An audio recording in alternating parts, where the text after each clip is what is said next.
Hi, welcome to the Latitude Global Volunteering Pre-Departure Briefing for Japan for those going to Japan in 2017 or later. My name's Dave Mollard. I'm the volunteer coordinator here in New Zealand for people who are going to Japan, and it's my job to help you get there and be prepared as much as possible for your amazing experience. Congratulations on your exciting decision. I know that Japan's going to be an amazing experience for you, and you'll really grow from it and have a greater appreciation for the way things work outside of New Zealand. We have two intakes going to Japan. The first one is in the 28th of February. Placements are for 6 months and they are spread throughout Japan. This time around we've got medical assistant placements and caring placements. We are trying to expand our Japanese program to more general kind of placements such as camps and schools, and we're working on that. This is Terako Kagohashi. She is our country manager in Japan. She lives in Nagoya, which is quite a big city, a city of a few million people, which is kind of sort of halfway between Osaka and Tokyo. Nagoya is actually a really beautiful city, and we totally recommend you go there as well. The visa application, you'll be applying for a 12-month working holiday visa. It can take up to 2 months to process. Really, it only takes 2 or 3 weeks, but we just do that just to make sure that there's no mistakes. You have to apply in person in the consulate in either Christchurch, Auckland, or in the embassy in Wellington. The visa is a single entry only visa, which means that once you enter Japan, you cannot leave Japan and then try and re-enter on the same visa. You are, at the end of your placement, most welcome to leave Japan and then come back on a tourist visa, which you can do on arrival. You don't need to do any paperwork to get a tourist visa until you land in Narita Airport. You will need evidence of funds. So at the moment, the Japanese embassy is asking your bank account to show that you've got $3,000 in it. We will see you off at the airport in Auckland, and then we will also have a representative, probably Terako, who will meet you at Narita Airport in Tokyo. Narita Airport's a really big airport. It's one of the biggest airports in the world, but it's quite a simple airport to navigate. Once you get off the plane, you'll catch a little monorail to where you pick up your bags, and immigration is relatively straightforward and customs is almost non-existent. So once you've got through immigration, you're basically into Japan, and Terako will meet you at the terminal. She'll be wearing her bright red Latitude shirt to make sure that you can see who she is, and she'll spot you straight away, so don't worry about that. Your bags will be sent directly to your placement rather than to orientation, so it's really important that you pack at least 2 changes of clothes in your carry-on bag. In Japan, it's customary when you travel to send your bags via courier rather than carry them on the train or the bus with you. It's actually a really good system, but it does mean you have to be a little bit more prepared and plan a little bit further in advance. Once you've been picked up at Narita Airport, you'll catch a train into Tokyo, which is the largest city in the world. It's an amazing city with so many different subcultures in it. At orientation, you'll learn some really practical things like how to buy train or bus tickets. You'll visit historic temples. You'll learn a little bit about communication, language, and the culture of Japan. They'll talk about health and safety, how to keep yourself healthy and safe in Japan, and also you'll create a network amongst the other volunteers. There'll be quite a few other volunteers there from different countries, and they will become a lot of your support network while you're there, and you'll visit them and they'll visit you, just to give you some people to connect with that are sharing the same experience you are. While at orientation, you'll get a chance to check in and let your parents know that you have arrived safely, so that's important as well. We recommend that you take a smartphone to Japan with you.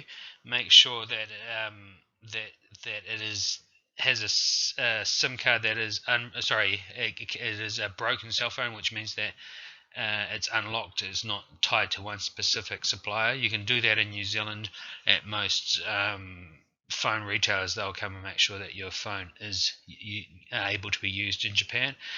It's actually really hard to buy a SIM card in Japan for using as a phone, but it's easy to buy a SIM card for purely data purposes, and we recommend you do that at the airport on arrival. That way you can make phone calls using Skype, WhatsApp, Viber, or even Facebook if you want. And it's probably the best way to download data when not at home in Japan.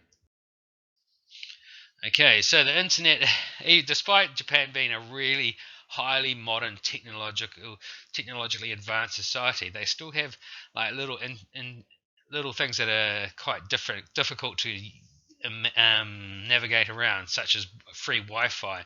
It's very hard to find free Wi-Fi in Japan, and it's also very hard to log into it. It's not an easy system like we have in New Zealand. So we totally recommend that you do get a data plan for your phone. That way, when you are traveling around, you can share your experiences straight away with other people on social media. And you can also use Google Maps when you get lost. And we totally recommend you do get lost, because that's part of the fun of traveling. Unfortunately, you cannot download Google Maps offline because of in Japan, Google Maps do not own the maps, they're just hiring them, so you can't actually download them, which is a bit of a bummer. The Japanese currency is yen, and it's quite a different exchange rate to New Zealand. It sort of fluctuates a little bit between 50 to 70 yen to 1 New Zealand dollar. It all depends on how the economy, either in New Zealand or Japan, is going at the time. We do estimate that you should take $200 worth of yen when you before you leave New Zealand to arrive in Japan. You can get yen at most decent banks in New Zealand. They may have to order it in for you. We also estimate that you're going to need about $500 for your first month before you start getting your pocket money. That'll cover your food and a few other purchases, your internet, and also you have to pay a national health insurance fee of 10,000 yen, which is 135 New Zealand dollars. Your host will assist you with sorting out the national health insurance. You can withdraw you can withdraw Japanese yen from ATMs in Japan with a New Zealand bank account, as long as it's got your Visa or MasterCard symbol on the ATM and you've got a Visa or MasterCard debit card. Be aware that your bank in New Zealand will charge you a flat fee for withdrawing foreign currency, so it's better to withdraw the maximum you can at one time, so that your $5 fee will be split over a much larger figure. You can get a cash passport, a travel passport. We don't really recommend that in Japan. It's much easier just to withdraw through ATMs. Your pocket money will be paid in cash. Japan is still quite a cash society, as opposed to New Zealand, where we pay for most things with EFTPOS. Once you've finished orientation, you have to travel to your placement. What will happen is you either fly there or catch a bullet train there, and your tickets will be sorted out for you when you arrive at orientation, and you'll be taken either to the airport or to the train station and shown which train or plane to get on. And then when you arrive at your destination, you'll be picked up by your host. Don't worry, your hosts will spot you straight away in the crowd of people. There's a good chance that you'll be the only person that looks like you at the train station when you land. When you arrive at your placement, it actually can be quite daunting. You've just had the fun of orientation. You've got a little bit of travel shock and jet lag, so you're feeling not the best. It's really important to make a good impression when you first arrive at your host placement. We suggest that you take a few things of packaged food with you that you've bought from the convenience store, just to sort of help you ease your way into Japan culture. Don't expect too much, and there'll be a lot of sitting around doing nothing until they figure out what they want to do with you. Make sure you're polite and friendly when you first arrive, and be very keen to learn stuff.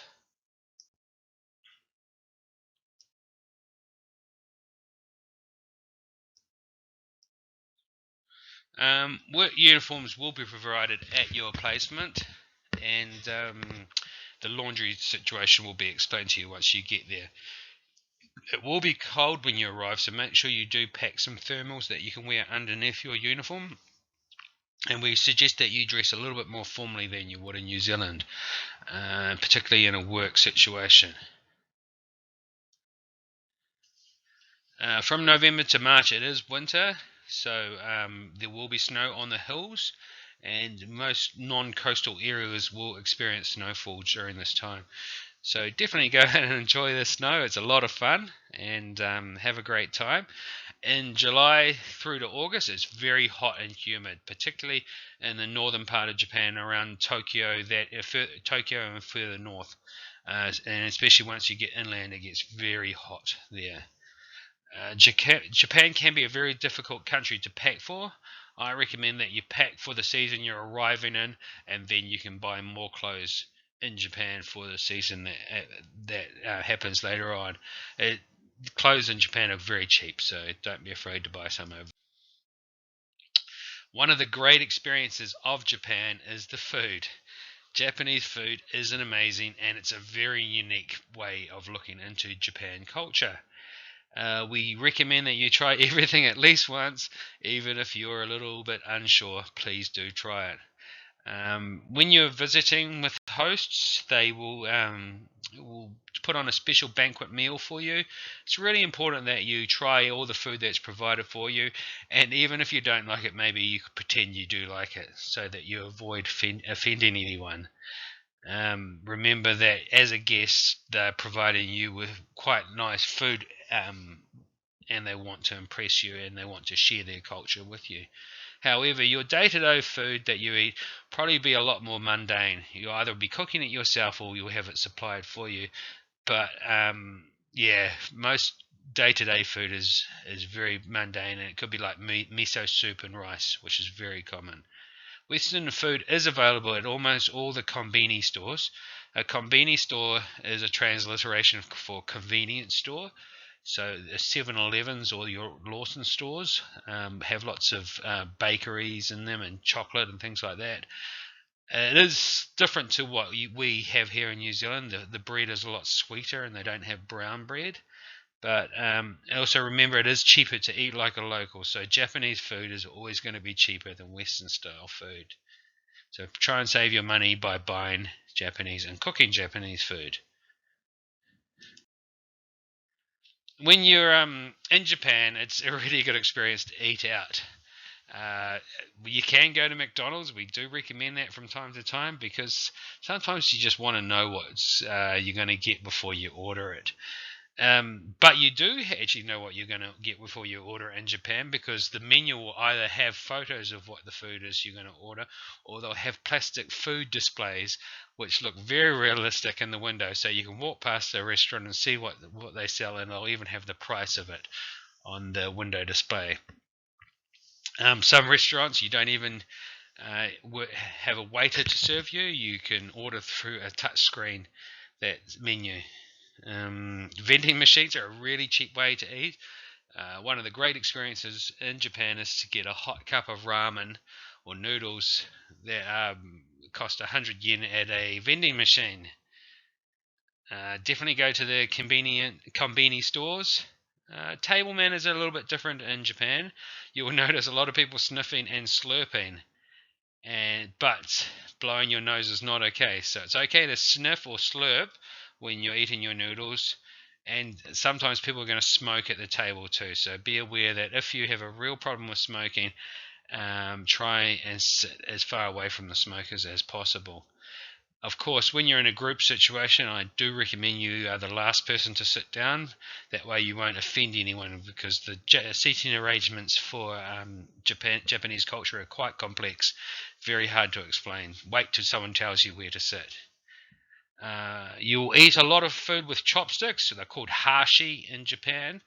So the best hashi to use are actually the wooden disposable ones, because they've got a lot more grip than the fancy plastic ones.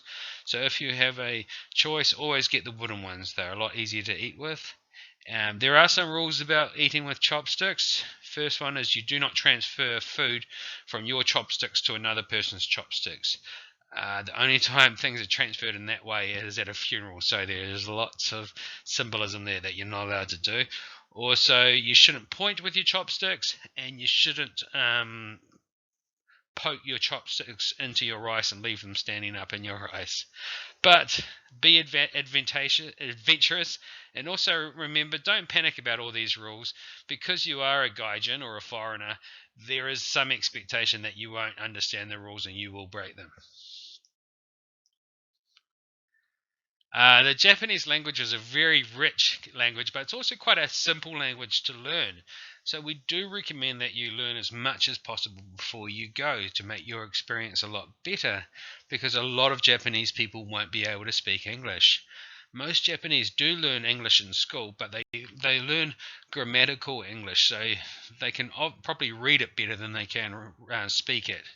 So one of the things that a lot of people will want to do is talk to you in English so that they can practice their English skills.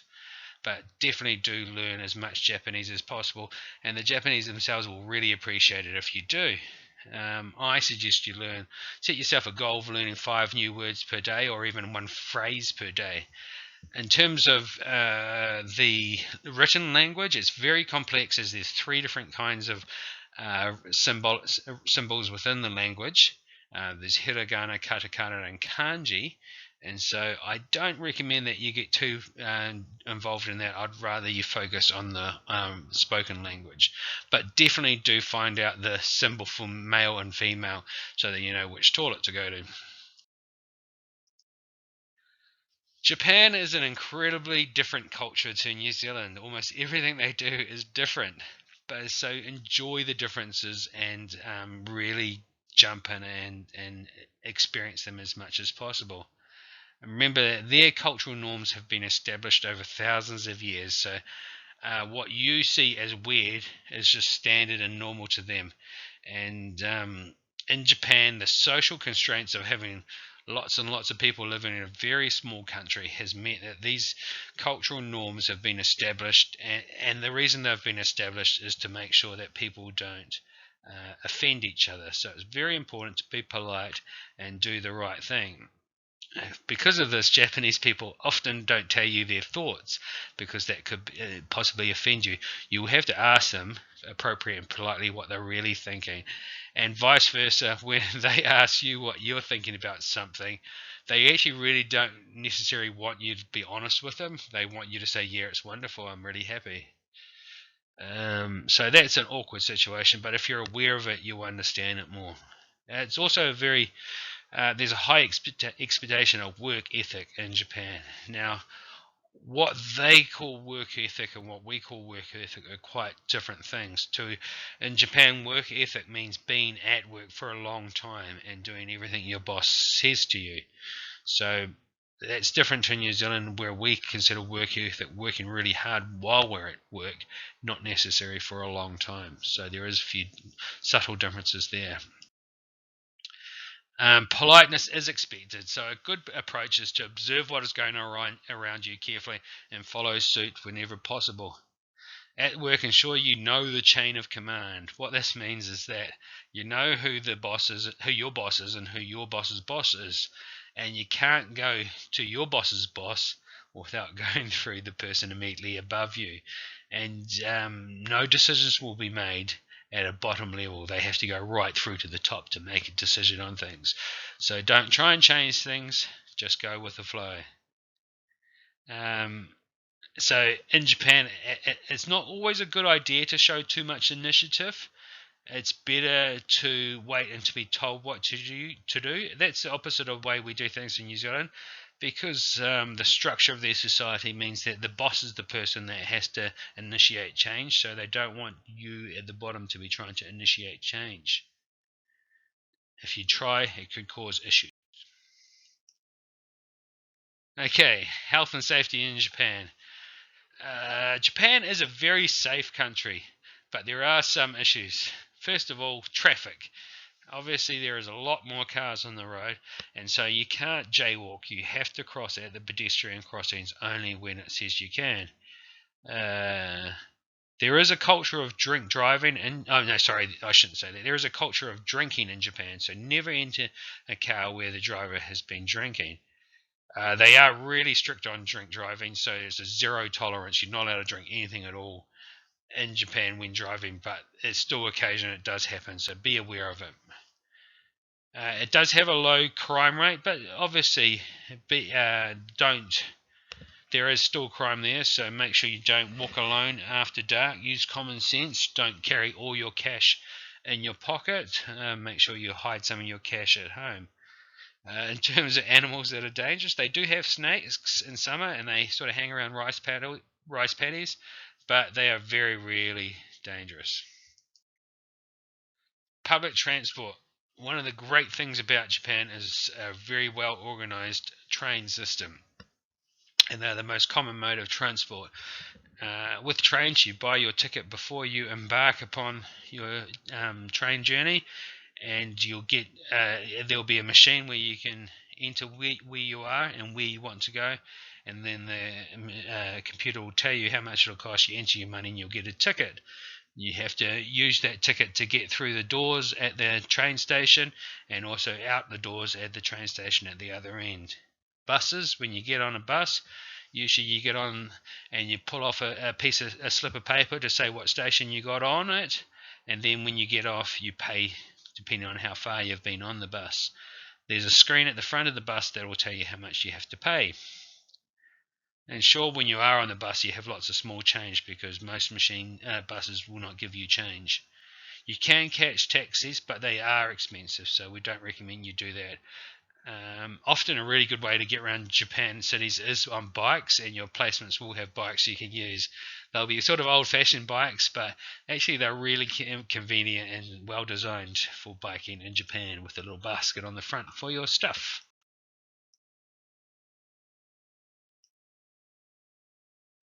Okay, so there's challenges in the workplace.